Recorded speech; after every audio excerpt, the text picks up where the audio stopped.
Were the predictions we made about climate change 20 years ago accurate? Here's a look.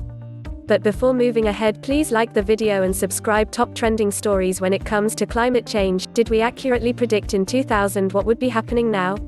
What the models correctly told us 20 years ago is that if we continue to add fossil fuels at an increasing rate to the atmosphere, we'd see an increasing range of consequences, including a decline in Arctic sea ice, a rise in sea levels and shifts in precipitation patterns, Weather Underground meteorologist Robert Henson told USA Today.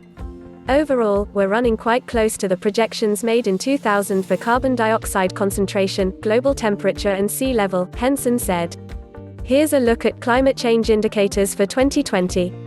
Carbon dioxide. Carbon dioxide is the greenhouse gas that scientists say is most responsible for global warming. Since the early 1990s, the carbon dioxide level in the Earth's atmosphere has jumped from about 358 parts per million to nearly 412 ppm, according to the National Oceanic and Atmospheric Administration. That's a 15% rise in 27 years. Sea level rise. Since 1992, the global sea level has risen on average 2.9 millimeters a year. That's a total of 78.3 millimeters, according to NOAA. Penn State University meteorologist Michael Mann argued that we underestimated the rate of ice sheet collapse, which has implications for future sea level rise. Both of the world's giant ice sheets have lost tremendous amounts of ice in the past 2 to 3 decades. The Greenland ice sheet lost 5.2 trillion tons of ice from 1993 to 2018, according to a study in the Proceedings of the National Academy of Sciences.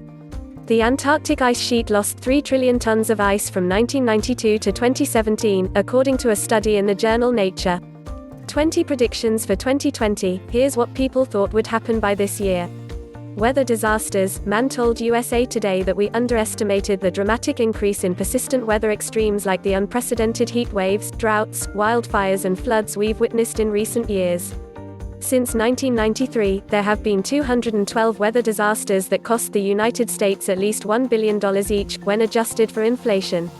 In total, they cost $1.45 trillion and killed more than 10,000 people. That's an average of 7.8 such disasters per year since 1993, compared with 3.2 per year from 1980 to 1992, according to NOAA. Just as climate models almost certainly underestimate the impact climate change has already had on such weather extremes, projections from these models also likely underestimate future increases in these types of events, Mann wrote in The Washington Post last year. By and large, our models have gotten it right, plus or minus a little bit, said Zeke Hausfather, a University of California, Berkeley scientist. Report: Climate change is damaging the health of the world's children and threatens lifelong impact. Global temps rising. Henson noted it's clear that global climate models were on the right track 20 years ago. Global temperatures would continue to rise as greenhouse gases continued to accumulate in the atmosphere. That's been borne out. The global average temperature rose a tad more than a degree Fahrenheit since the mid-90s, according to NOAA. The global temperature projections were just about on the money, Mann said. More on global warming. You just lived through the warmest decade on record, and it's going to get hotter. These climate models weren't designed to predict decade-by-decade variability, Henson said, so we didn't fully anticipate the slowdown in global atmospheric warming in the first decade of this century and the much more rapid increase in the 2010s, both of which were linked to the evolving rate of heat storage in the ocean. The annual average extent of Arctic sea ice has shrunk from 4.7 million square miles in 1992 to 3.9 million square miles in 2019, according to the National Snow and Ice Data Center. That's a 17% decrease. Droughts and wildfires. Another thing beyond the scope of year 2000 outlooks were some aspects of regional climate change, Henson said.